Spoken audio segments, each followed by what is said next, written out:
Is your knee dealing with clicking and popping as you go to bend it? Are you afraid that that clicking and popping is causing you pain or problem? Well, stick through the end of today's video because we're going to give you a solution for that clicking and popping. But I first want to say that the clicking and popping is very normal. Most people have clicking and popping. It's just more of an annoyance than anything. Now, the problem with clicking and popping is if there's pain associated with that clicking and popping. When you get that click or pop, if there's an immediate pain that's sharp, very prevalent, or there's a locking mechanism around the knee, that is something that is of higher concern. You probably should talk to your doctor, maybe even consider getting an image at that moment in time. But instead, if the clicking and popping feels like you're cracking your knuckles, that's not something to really worry about. You need to understand why that occurs in the first place. It's your body dealing with tension and pressure and a shift in that pressure because there is fluid inside everybody's joints. So when you compress the back side of the knee, that's going to gap the front side of the knee, and there is your shift in pressure in the knee joint that causes the clicking and popping to occur. Changes in speed can also make a difference of if that clicking occurs or if it doesn't occur. Changes in speed is going to affect the change in pressure. As a result, that's why you may get clicking and popping at different rates of speed that you move. Now, some people can't bend their knee this far, and just because they can't get through a full range of motion doesn't mean that they can't still experience clicking and popping. One of the ways to work your body on making it feel more acclimated to pressure is taking it through that range of motion more often. So if this is all the range of motion that you have, spending more time at that end range position is what's going to allow you to make progress in the clicking and popping because your body's more acclimated at dealing with the shifts in pressure and tension at the knee joint. So if this is all that you can do, start here. You could up the pressure by shifting that to one leg, and that's going to be more pressure and tension on your knee than if both legs were down here. And then as range of motion allows for it, then you can sit further and further down. No hands on the ground is more pressure than if I put my hands on the ground. I can offload some of that body weight as well too. So start with what your body's currently comfortable doing. Advance from there, but don't push yourself through any pain or discomfort. You should be able to do this for a minute in this position, maybe 3 sets to get 3 minutes total accumulation. Try to do it every single day or 3 to 4 times a week. Start there and expect progress to happen over the course of weeks, months, and even years, depending on how long you've been dealing with this or what your age currently is. And we can also work this concept in a different position. So we can do a lunge with your foot elevated on a surface if it doesn't feel comfortable to do that kneeling stretch that I just showed you. Again, this takes the body through your current fullest range of motion. You're still compressing things on the backside, gapping things on the front side. So your body is still getting acclimated to tension and pressure. Again, the concepts remain the same. Don't push yourself through pain. Take your body through its current fullest range of motion. If this is all that I can do, start here, and over the course of weeks, months, and years, work your way through a larger range of motion. Now, it's important to understand that fact of work through that through weeks, months, and even years, because sometimes it does take that long. Don't expect this to be a quick journey. It is a journey for a reason, because the longer you've been dealing with less range of motion, the longer it's going to take for you to restore that range of motion. And that's just a fact and understanding that you're going to have to live with, and it's going to take consistency to get out of that, as well as a plan on how to progress this. Because just working on this, if it's limited, will only get you so far. You have to find ways of increasing tension and pressure again. That's what's going to allow you more access to deeper ranges of motion, because it's going to force the body to deal with more pressure and tension. And if you're not ready for it, the body's not going to allow you to access it. So another simple way of working on the body dealing with tension and pressure is actually working on the back side, so that the body feels the ability to deal with tension, compression on the back side. So again, you get gapping and expansion on the front side. The problem, most people when they do these, they stop at 90 degrees. They get lazy. They don't push their outer boundaries of range of motion. So you need to take that heel back through its fullest range of motion, or the fullest range of motion that a machine will allow you to go through. If you don't have access to a machine, you can use a cable machine. Bands work well too, sitting on a bench. But again, the concept remains the same. I have to take my heel back as far as I can physically take it back, so that if I was to take this off and do it here, it's pretty much the same range of motion that I did it with resistance and tension under. So the concept is the same. I want to go through the body's current fullest range of motion and then apply more tension and pressure through load. And then the same would be true for the reverse of that. So a knee extension. We want to work through the fullest range of motion. The mistake that people make here is when they go through this, they'll stop at 90 and then they'll go through the full extension, but they never take the foot back underneath of them. So when you set up on the machine, you need to make sure that you go through the fullest range of motion where that heel starts going back underneath and behind you, so you maximize the amount of range of motion you can go through. Now, if your knee only gets to 90 degrees, you're gonna have to start there. And again, work through adding more tension by adding more load over time. And adding load will eventually be able to pull your foot back. As you can see, the cable is pulling me back, so it'll actually be an assisted stretch when you start adding more load to the machine. But again, we gotta go through a full range of motion. You have to be comfortable with that.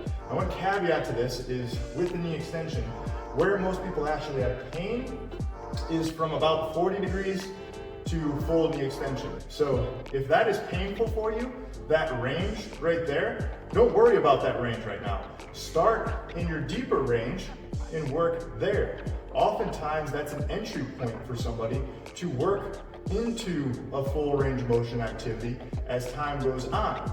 Furthermore, if full range of motion is comfortable for you, a lot of times you can do more load in these deeper ranges of motion than what you can do through the full range of motion.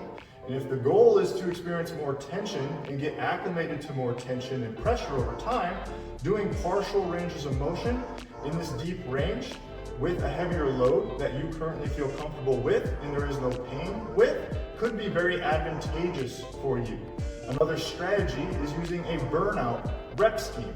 So I might do 10 to 15 full range of motion reps, but then I'm going to start getting tired, and so the amount of tension that my muscle is going to experience is going to be increased because of the fatigue factor. So then after I get done with 10 to 15 full range of motion reps, I can do 10 to 15 partial range of motion reps in this deeper range of motion. So now I'm getting higher reps to the tune of 20 to 30 reps total per set, 3 sets done once or twice a week. That's a lot of work, a lot of gradual exposure to more and more tension at the knee joint that your body can start adapting to if you work through that in a logical manner, don't progress through pain. Now, up until this point in time, we've always done knee bending with the hips flexed.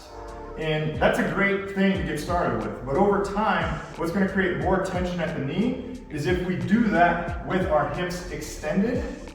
That creates more tension through a muscle that's very key in this situation called your rectus femoris. It crosses the hip and it crosses the knee. It's not getting full tension when you flex your hip. So one of the best exercises you can do, it is more aggressive, so you have to be cautious with how quickly you move into something like this, but it is a reverse Nordic. So band gives you some assistance, then you would lean backwards as far as you feel comfortable, and then use your legs to push yourself out of that bottom position. That's going to force the body to deal with max tension in that rectus femoris in a lengthened position and build strength through tension, help your body deal with tension so you don't get the clicking and popping. The band gives you the assistance. Use a band heavy enough to help you go through your fullest range of motion. If it's painful, this activity is not right for you. You need to start with something more gradual that I'll show you in just a moment. But eventually, there's people that can work with that without any assistance, but you might notice that you can't go through as much range of motion. So I prefer to use the assistants to help the body display its fullest amount of tension through the largest range of motion. And then as you get stronger, more capable, start using less and less assistance, but try to keep the range of motion somewhere the same. You shouldn't take away assistance and then your body all of a sudden shrivels up and goes through a lot less range of motion. That applies for all the exercises. Now, if that's still hard for you, one of the easier places to start is a prone quad stretch, which is going to be much easier than the reverse Nordic that I just showed you. Take your body through its fullest range of motion. So if my knee only bends to here, start there. Over time, add more tension by taking it through a larger range of motion. So you need a pretty thick jump stretch band. A belt looped or a dog leash also works well to put you in this position. But as you can see, my knee is bent and my hips are extended. So that key rectus femoris muscle is going to be through a lengthened position now. It's going to deal with more tension than what it would if my hips were flexed. So that's where the value of this stretch comes into play. And then what we can do here is we can create more tension by pushing backwards into the band or the belt or the dog leash to create more tension isometrically in the knee joint and in that rectus femoris. So that's the exercise here. Take it through its fullest passive stretch, 30-second hold, and then you're going to push back into the belt or the band or whatever you have that allows you to do this activity and isometrically hold maximum amount of tension that you feel comfortable with for another 30 seconds. So that's a minute total between the 30-second stretch and the 30-second isometric. You're going to repeat that 3 times. Done 3 times, 4 times, even daily throughout the week can lead to a lot of progress over time, over weeks, months, and again, in some cases, you have to take the long game on this journey over years. And if all else fails, one of the easiest starting points is a simple old school gym class wall sit. Most people can get to 90 degrees here. And so by holding that position for 30 seconds, upwards of a minute, done 3 times or 3 sets, so you get 3 minutes total cumulative in this position, done 2, 3, 4 times a week, depending on what you currently feel comfortable doing. That is a great starting point for most people who lack depth in their range of motion and knee bend, or pain is a limiting factor. This is very comfortable for most people to do. I can add more tension by adding dumbbells in my hand here. Again, time under tension is key, so 30 seconds to a minute, 3 minutes total accumulation. Another way of adding more load is by progressing that to single leg. You can use the other leg as a kickstand. So again, there's many ways to progress this exercise through your journey. And I continue to use the word journey for a reason here, because you cannot expect changes to occur in a week in most circumstances with this. You have to play the long game. We're talking multiple months, years, maybe even multiple years, depending on your age, how long you've been dealing with this issue. And as you can see, there are many different entry points, many different exercises to help you along that journey. So you need a guide to help you in that journey, to direct you in the proper fashion so you don't progress too quickly.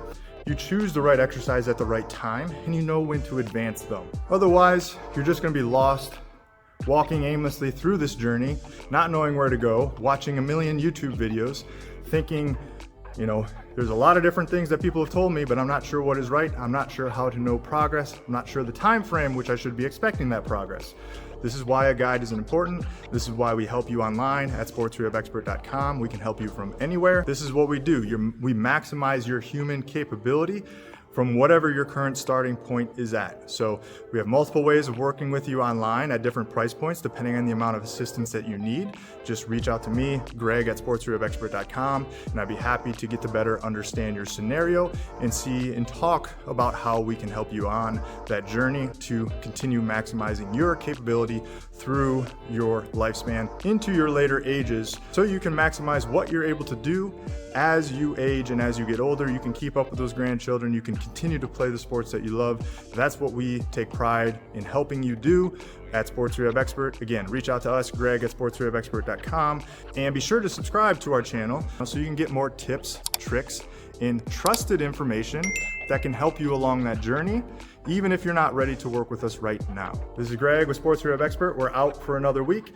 Talk to you soon with another video. Sure to like, subscribe, and we look forward to talking with you soon and working with you if that is what you feel is best for your current situation.